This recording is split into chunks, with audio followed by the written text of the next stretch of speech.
বুবা ড্রিঙ্কস বাচ্চাদের অনেক ফেভারিট একটা ড্রিঙ্কস, অথচ বাইরে থেকে এক গ্লাস বুবা ড্রিঙ্কস কিনতে গেলে অনেক টাকা বেরিয়ে যায়। কিন্তু তোমরা চাইলে কিন্তু ঘরে থাকা উপকরণে আর খুব কম সময়ে এই ড্রিঙ্কসটি ঘরে তৈরি করে নিতে পারবে, যেটা খেলে মন প্রাণ তৃপ্তিতে ভরে যায়। আশা করছি তোমাদের অনেক ভালো লাগবে। তাহলে চলো দেখতে থাকো আমি কিভাবে কি করছি। সেই জন্য তোমরা দেখতে পেলে আমি এখানে 1 কাপ সাগু নিয়েছি, আর ছোট দানা সাগুগুলো সেগুলো নিয়ে নিয়েছি। এবার এগুলো দিয়ে দিব একটি গ্রাইন্ডিং জারে, যেন খুব সুন্দর করে আমরা গ্রাইন্ড করে নিতে পারি। তো দেখো ঢাকনাটা দিয়ে ঢেকে দিলাম, আর তোমাদের দেখিয়ে দিচ্ছি গ্রাইন্ড করার পর আমি কত সুন্দর করে এটাকে গ্রাইন্ড করে নিয়েছি, দেখতে পাচ্ছ। এবার এটাকে আমি একটি চালনিতে খুব ভালো করে চেলে নিব। সেই জন্য চালনিতে ঢেলে দিলাম, আর তারপর সুন্দর করে এটাকে চেলে নিব, যাতে খুব সুন্দর মিহি একটা পাউডার আমি পেয়ে যাই। এই পাউডারটা কিন্তু বাইরে থেকে কিনতে গেলে অনেক টাকা লাগে, অথচ তোমরা চাইলে ঘরে খুব সহজেই তৈরি করে নিতে পারো। দেখতে পাচ্ছ খুব সুন্দর পাউডার আমাদের তৈরি হয়ে গেছে। এবার যে ব্লেন্ডিং জারে আমি সাগুটাকে গ্রাইন্ড করেছিলাম, সেখানে আমি দিয়ে দিব 2টি পাকা আম। সুন্দর করে পাকা আমগুলো দিয়ে তারপরে পাল্প তৈরি করে নিব, উইদাউট এনি পানি। কোনো ধরনের পানি ব্যবহার করা যাবে না। ম্যাঙ্গো পাল্প থেকে 4 চামচের মতো পাল্প আমি নিয়ে নিয়েছি, দিয়ে দিয়েছি 1 চামচ চিনি আর খুব সামান্য একটু লবণ, এতে করে স্বাদটা খুব পারফেক্ট হবে। তারপর এখানে বড় চামচের 4 চামচ আমি দিয়ে দিব সেই পাউডারটা দিয়ে প্রথমে চুলাতে না নিয়ে এখানে একটু ভালো করে মিশিয়ে নিব, আর তারপর চলে যাব চুলায়। চুলায় কিন্তু অবশ্যই অল্প আছে সম্পূর্ণ কাজটা করতে হবে, নতুবা নিচের দিকে ধরে যাবে, তখন খেতে আর ভালো লাগবে না। তো অল্প আছে তোমরা দেখতে পাচ্ছ আমি খুব ভালো করে একদম সারাক্ষণ নেড়ে চেড়ে তারপর এই পানিটাকে শুকিয়ে নিচ্ছি। যখন পানিটা সম্পূর্ণভাবে শুকিয়ে যাবে এবং একটা ডোর মতো তৈরি হয়ে যাবে, তখন বুঝতে হবে যে আমাদের কাজ শেষ। এইবার চুলা থেকে ফ্রাইং প্যানটা নামিয়ে নিব।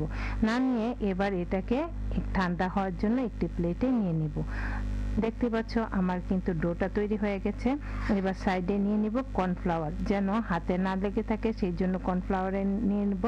আর তারপর ছোট ছোট করে বুবা পালসগুলো তৈরি করে নিব। বুবা পালসগুলো একদম গোল করে তৈরি করে নিয়েছি, দেখতে পাচ্ছ একদম ছোট ছোট করে তৈরি করে নিতে হবে।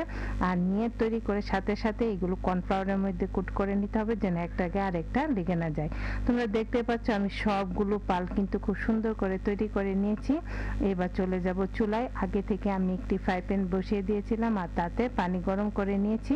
এবার এই ফুটন্ত পানিতে তৈরি করে নেওয়া পালগুলো দিয়ে দিব। তারপর একটু নেড়ে চেড়ে দিব, যেন নিচের দিকে ধরে না যায়। আর যতক্ষণ পর্যন্ত না পালগুলো উপরের দিকে ভেসে ওঠে, ততক্ষণ পর্যন্ত জাল দিতেই থাকবো।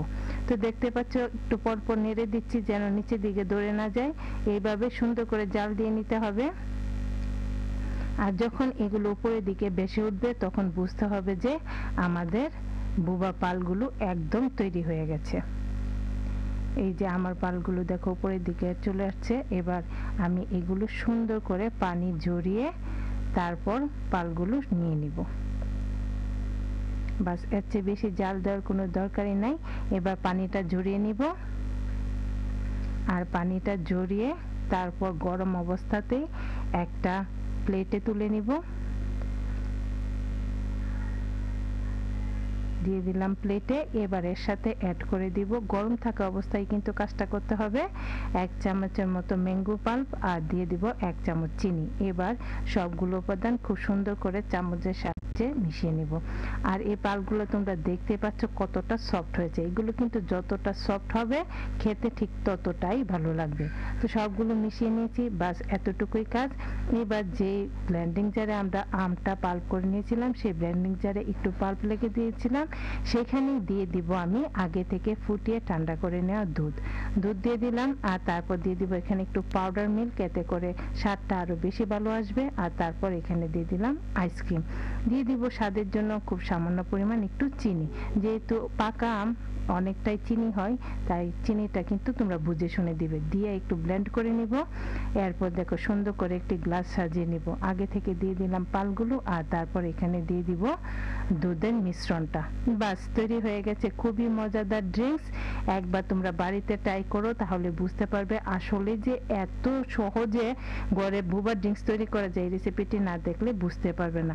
তো রেসিপিটি ভিডিওটি ভালো লাগলে বেশি বেশি করে শেয়ার করে দিও। আমার চ্যানেলটাকে সাবস্ক্রাইব এবং পেজটাকে ফলো করে দেওয়ার জন্য তোমাদের কাছে খুব বেশি অনুরোধ রইল। সবাই ভালো থেকো, দেখা হবে পরবর্তী নতুন কোনো ভিডিওতে। Tata, bye bye.